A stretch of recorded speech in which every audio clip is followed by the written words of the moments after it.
ଦେଖନ୍ତୁ ସାଙ୍ଗମାନେ, ଆଜି ଆମର ମାଛ ତରକାରୀ ହେବ ବୋଲିକି ଆମ ବାବୁ ନେଇ ଆସୁଛନ୍ତି ମିଢ଼ ମାଛ। ମିଢ଼ ମାଛଟା ମିଠା। ଆଉ ଆପଣମାନେ ମିଢ଼ ମାଛ ଖାଇଛନ୍ତି ନାହିଁ କମେଣ୍ଟରେ କହିବେ। ସବୁବେଳେ ତ ରୋହି ମାଛ ଭାକୁର ମାଛ ସବୁବେଳେ ଖାଉଛନ୍ତି। ମୋର ମାଛ ଭଜା ହେଇଗଲା। ଏପଟରେ ଆଳୁ ଭାଜିକି ମୁଁ କାଢ଼ିଦେଲି।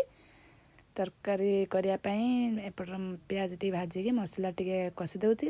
ଲଙ୍କା ଟିକେ, ଲୁଣ ଟିକେ, ହଳଦୀ ଟିକେ ପକାଇ ଦେଇକି ତାକୁ ଟିକେ ଭଲ ଭାବରେ କଷିଦେଲି। କଷି ସାରିଲା ପରେ ମୁଁ ବିଲାତି କାଟିକି ରଖିଦେଲି, ତାକୁ ଦେଇଦେଇକି ମୁଁ କଷି ଦେଇକି ପାଣି ଟିକେ ଦେଇଦେଲି। ଭଲ ଭାବରେ ମସଲା ମୋର ହେଇ ଆସିଲା। ମୁଁ ଆଳୁ ଯେଉଁ ଭାଜିକି ରଖିଥିଲି ତା ସହିତ ଦେଇକି ମୁଁ ଭଲ ଭାବରେ କଷା କରିଦେଲି। କଷା କରିସାରିଲା ପରେ ଟିକେ ପାଣି ଦେଇଦେଲି, କାହିଁକିନା ତରକାରୀ ହେବ ନା। ପାଣି ଦେଇ ସାରିଲା ପରେ ମୋର ତରକାରୀ ଫୁଟି ଆସିଲା। ମାଛ ଛାଡ଼ିଦେଲି। ମାଛ ତରକାରୀ ମୋର ହେଇ ଆସିଲା। ଆମେ ଏବେ ବସିଲେ ଖାଇତେ। ଦେଖନ୍ତୁ ସାଙ୍ଗମାନେ, ମାଛ ତରକାରୀଟା କେତେ ସୁନ୍ଦର ହେଇଛି। ଆପଣମାନେ ଖାଇବେ ଯଦି ଆସନ୍ତୁ। ଏଇଟା ହେଲା ଆଚାର।